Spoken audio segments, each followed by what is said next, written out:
ஓம் நம சிவாயா. வணக்கம். வாழ்க்கையில எதை தொட்டாலுமே துலங்குறதில்ல.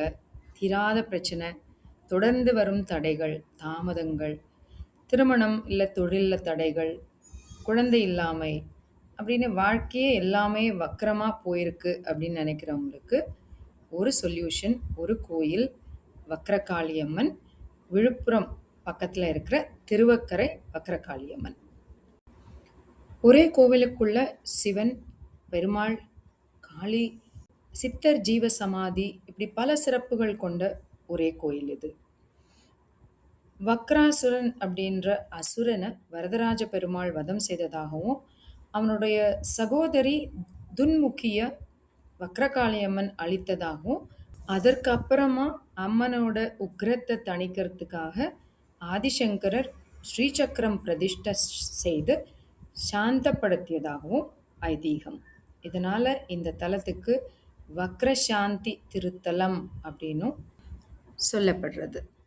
இங்க மூலவர் சந்திரமௌலீஸ்வரர் 3 முகங்களை கொண்ட அரிய மும்முக லிங்க வடிவில் அருள் பாலிக்கிறார்.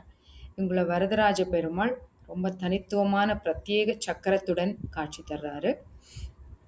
இன்னொரு முக்கிய சிறப்பு, குண்டலினி மாமுனிவர் ஜீவ சமாதி இங்கே இருக்கு. சமாதி மேல சிவலிங்கம் பிரதிஷ்டை செய்யப்பட்டதா சொல்லப்படுது.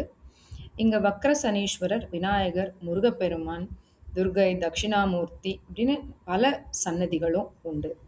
இந்த ஆலயத்துல இன்னொரு முக்கியமான ஆச்சரியமான விஷயம் என்னன்னா, ராஜகோபுரம், கொடிமரம், நந்தி இதெல்லாம் நேர்கோட்டில் இல்லாம விலகி அமைந்திருப்பதாகவும் இருக்கிறது.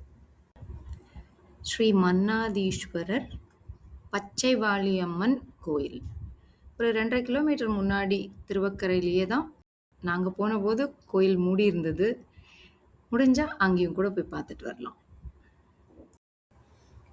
வாழ்க்கையில் எவ்வளோ முயற்சி செஞ்சாலும் இந்த விஷயம் தடைப்பட்டுட்டே இருக்கு அப்படின்னு ஏதாவது ஒன்று இருந்ததுன்னா, ஒரு முறை திருவக்கரை வக்ரகாளி அம்மனை மனசார போய் தரிசிச்சுட்டு வாங்க.